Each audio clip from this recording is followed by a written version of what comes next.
I now call up H.R. 3951, the Rural Veterans Improvement Access to Benefits Act. The clerk shall report the bill. H.R. 3951 to The bill amend. was circulated in advance and pursuant to committee rules, and without objection, the first reading is dispensed with, and the bill is open to amendment at any point.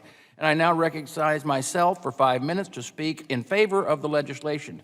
The bill would extend the license portability authority for contracted medical professionals conducting compensation and pension examinations until 2031.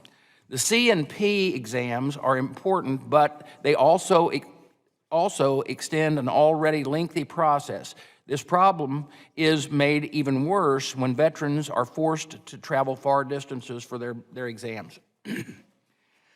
Congress created the temporary license of portability to extend examinations authority to a wider variety of contracted medical professionals who have expertise in performing the C&P exams. By ensuring more contract medical professionals are able to perform C&P exams, VA is better able to serve veterans in underserved and rural communities. We cannot allow this program to sunset. It is a lifeline for our nation's remote veterans and who often live hundreds of miles away from a VA facility and near only a small number of medical professionals. This bill would also expand the eligibility specialties of contracted medical professionals currently covered. Under current law, license portability only applies to physician assistants, nurse practitioners, audiologists, and psychologists. This bill would expand the authority to include providers who are eligible for employment in certain healthcare positions in the VHA. This is a necessary expansion to the C&P exam program. If a medical professional would be eligible for employment at the VA healthcare facility, they should also be able to serve veterans closer to their home. This bill would also require VA to submit a report to Congress on the frequency, timeliness, legal adequacy, and associated cost of C&P exams performed by contractors. I thank Representative Scamani for his leadership on the bill and his efforts to increase accessibility to exams for our nation's veterans. Does any other member wish to comment on the bill? Seeing none. Does any member wish to offer an amendment to H.R. 3951? Mr. Chairman, I have an amendment. I now recognize Representative Ramirez to purposes of amendment. You have an amendment at that. Thank you, Chairman. You have an I have amendment. an amendment at the desk. The clerk shall report the amendment. Ramirez Amendment I ask number 1. unanimous consent that further reading of the amendment is dispensed with without objection so ordered. I now recognize Representative Ramirez for 5 minutes to speak in support of the amendment. Thank you, Chairman. My amendment would reverse the illegal and immoral actions taken by President Trump and Secretary Collins that effectively revoked collective bargaining rights from thousands of VA employees. As we learned yesterday at my Oversight and Investigation Subcommittee hearing, the VA needs to do more, not less, to make the agency a place where people want to work and they want to grow their careers. I'm alarmed by the level of attrition we are seeing at the VA from veteran-facing employees. Let me tell you a little bit more about that. Over 7,500 doctors, nurses, psychologists, claim examiners, and more have left the VA on their own volition since the beginning of the fiscal year. These are employees who could not partake in the deferred resignation program or early retirement. I want to be very clear that the employees who are leaving are not employees subject to the hiring freeze. Let me say that again. The employees who are leaving the VA are not employees subject to the hiring freeze. They are leaving on their own because under the leadership of Secretary Collins, the VA has become for them a hostile and toxic environment for its employees. The level of loss we're documenting is not sustainable if we intend to deliver the benefits and care our veterans have earned and they deserve. Furthermore, the loss of VA employees will impact the delivery of care and benefits for veterans, and it's already negatively impacting veterans' experience, regardless of what the Secretary continues to claim. Workplace rights, including the right to collectively bargain, have been enshrined in the law for decades. Unions make VA a better place to work and a better place for veterans to receive their care, period. When implementing President Trump's executive order that aimed to abolish collective bargaining at the VA, Secretary Collins, in essence, made it clear that he was going after his and Trump's political enemies. Simply put, some employees at certain facilities would get to keep their collective bargaining agreements, while others who may work at a VA down the street would not. I mean, how do we decide? Loyalty to the administration? That is completely unacceptable and is just another way that this administration seeks to suppress resistance and dissent. Trump and his Justice Secretary Collins are deciding that the unions that dared challenge the president in court were to be stripped of their worker rights. The rights that, I may add, were enshrined in legislation by this Congress. I will not stand by while the rights of VA workers who show up day in and day out to care for our veterans are trampled on. I'm not going to stand by and watch the continued demonization and demoralization of the VA workforce. And it's why I'm offering this amendment today to make it clear that this committee demands the reinstatement of collective bargaining rights for every VA worker. I urge all my colleagues to vote yes on my amendment. And with that, Chairman, I yield back. The gentlelady yields back. I recognize myself in opposition to the amendment. This amendment would reinstate the federal workers' collective bargaining agreement with the VA that was terminated by the President's March executive order. As a union firefighter, I have long recognized the need for strong labor relations. However, I believe it is inappropriate for Congress to weigh in on this matter or tie the hands of the Secretary during an ongoing litigation. This amendment is a poison pill that would risk the passage of this very important underlying bill. I will vote no on this amendment, and I urge my colleagues to do the same. Does any other member wish to comment? Ranking member.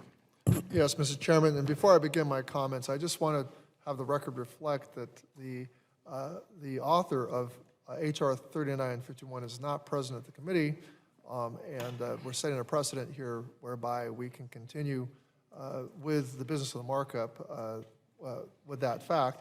I would just say we hope that, that in the future that there'll be a similar consideration for the minority in cases like this. I will keep my comments brief in support of Congresswoman Ramirez's amendment, but I do feel compelled to buttress her sentiments. When I was a public school teacher, I was a member of a union, as you were a member of the firefighters union. I know firsthand the power of unions and the important role they serve to protect workers' rights. VA is losing employees at a record pace, and it isn't just losing employees to the deferred resignation program or early retirement. Veteran-facing employees.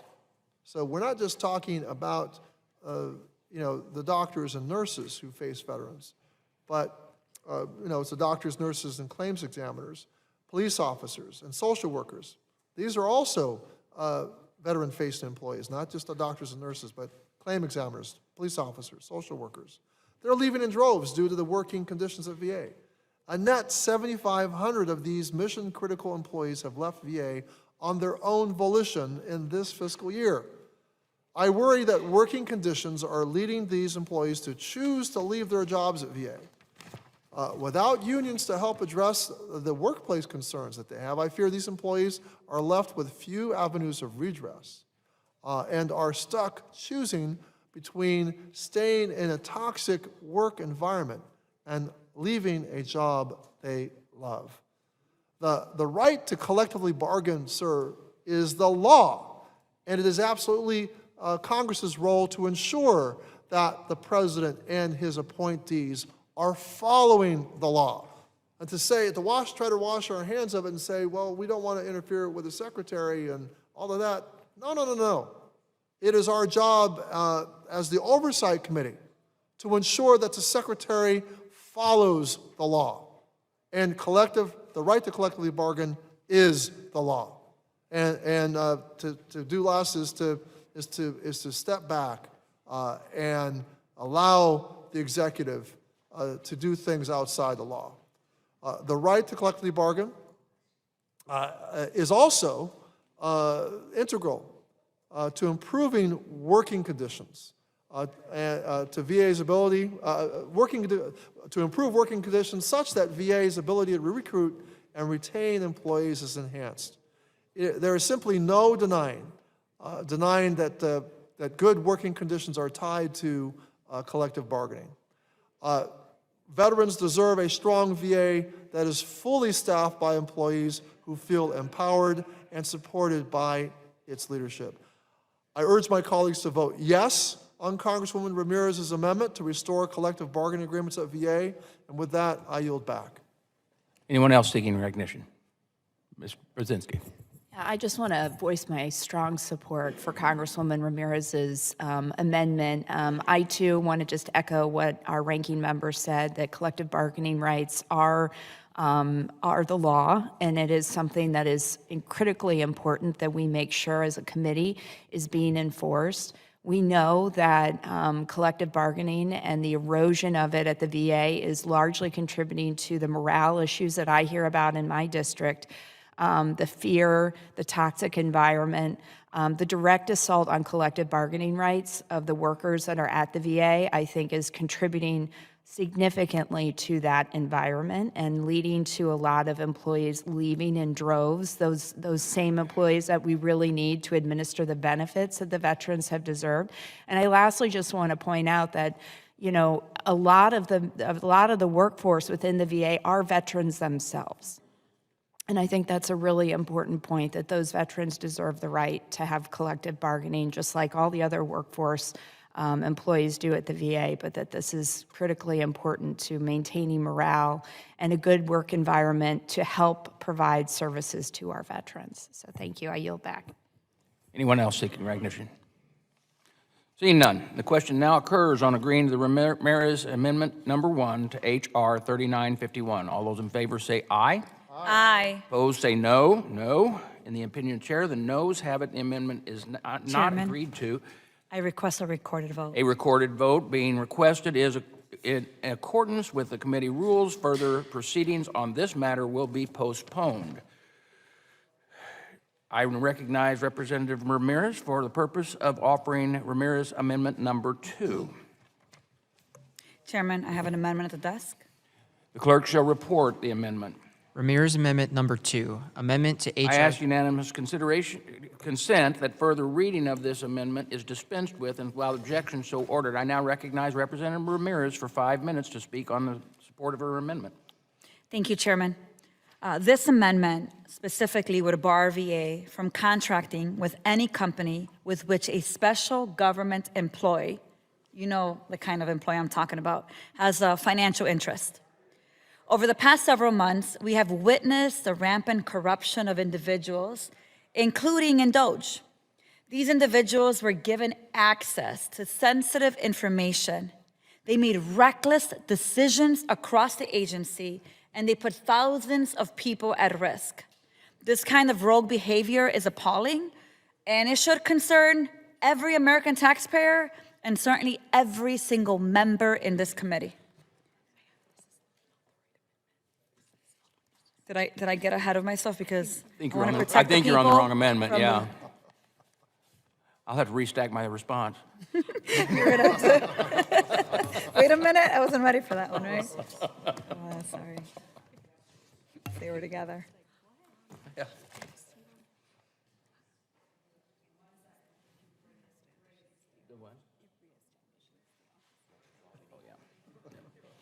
Okay.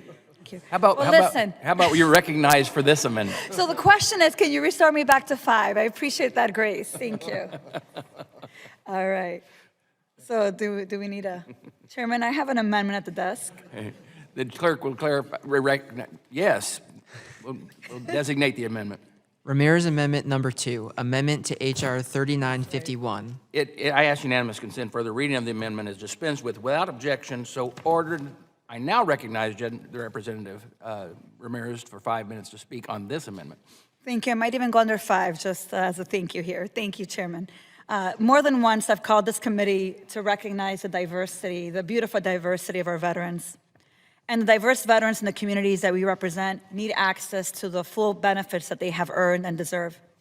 This amendment specifically addresses equity and access to benefits for all of our veterans. In the past 6 months, the administration has waged a war on equity, trying to make the word taboo and to roll back the progress we've made to ensure equal access to federal programs and services. The administration has made excuses when veterans who have worn the uniform, have put their lives on the line, go without access to benefits and services that they were promised. Who am I talking about, you may be asking yourself? Well, I'm talking about people of color. I'm talking about women. I'm talking about immigrants, yes, because there are veterans who've been deported. LGBTQ plus folks, the elderly, individuals that live in rural communities, and all the other veterans who served and earned their veterans. Too often in this committee, my colleagues talk about how important data is to effectively and comprehensively address the problems that the department is addressing. Yet this administration has eliminated many of the offices and positions focused on collecting and analyzing data to address where gaps may exist in the VA care and benefits for veterans, especially for diverse veterans. One of the offices Secretary Collins has chosen to shutter is the Office of Equity Assurance. We call it the OEA. This office was established following a 2023 GAO report that found that Black veterans' benefit approval rates had a persistent bias in disability compensation. Since the OEA was established, it has made efforts to address data gaps for veterans, conducted outreach in rural communities, and forged partnerships with academic affiliates to increase the VA's capacity to reach these areas. However, following President Trump's executive order targeting diversity, targeting equity, and targeting inclusion across the federal government, this office was actually closed. OEA's employees have been placed in administrative leave by Secretary Collins. This decision to close the office has not resulted in cost savings or liberation from radical ideology, as they call it, but instead it condemns us to ignorance by ensuring we have even less insight into where the gaps for VA care and benefits are. But perhaps that's the point. What this amendment does, it calls for the immediate reinstatement of the Office of Equity Assurance and its employees. With my amendment, I am also calling for the Office of Equity Assurance to resume the critical work it has done to address disparities in benefits, disparities in outreach, and other services that the VA provides, ensuring each and every single veteran gets what they have earned should not, and friends, it cannot be political. I urge all of my colleagues to join me in supporting this work to reach veterans who I know reside in each and one of our districts. And with that, Chairman, I yield back. Gentlelady yields back. I recognize myself in opposition to the amendment. This amendment would direct the Secretary to permanently reinstate the VBA Office of Equity Assurance and require biannual congressional briefings. I support efforts to ensure that VA provides the highest quality service to all veterans. But veterans is a veteran is a veteran. We all proudly fought for the same flag and fought to protect the same freedoms. When veterans return to civilian life, it is the VA's responsibility to meet veterans where they are. I do not support forcing the Secretary to reinstate an office that would divide veterans. Equity is not equality. As a Marine, I know a rising tide lifts all ships. Veterans deserve a VA that champions the equality they fought for. I trust Secretary Collins' view that this office hinders our mission of serving our nation's diverse veterans and survivors. I will vote no on the amendment, and I urge my colleagues to do the same. Who else, does anyone else seek recognition? Ranking Member. Thank you, Mr. Chairman. So in May, I hosted a roundtable that discussed many of the topics impacting minority veterans, and one of which was the closure of the Office of Equity Assurance, or OEA. It was extremely apparent from this gathering of 12 organizations and several former VA employees that OEA was doing incredibly valuable work to reach not only veterans of color, but women veterans, those in rural communities, and in many cases, veterans who are not connected to VA care or services. It is absolutely imperative that the Office of Equity Assurance and its employees are reinstated and are able to resume their critical work. I urge all of my colleagues to support Congresswoman Ramirez's amendment in giving VA the resources to reach all veterans where they are. I yield back. Gentleman yields back. Does anyone else seek recognition? Seeing none. The question now occurs on agreeing to Ramirez Amendment Number 2 to H.R. 3951. All those in favor say aye. All opposed, no. No. In the opinion of the chair, the noes have it, and the amendment is not agreed to. The motion to reconsider is laid on. I request a recorded vote, Chairman. A recorded vote has been requested in accordance with the committee rules, and further proceedings on this matter will be postponed. Are there any further amendments to H.R. 3951? Seeing none and hearing none, it is now in order to consider the next bill because the amendments are pending votes. So,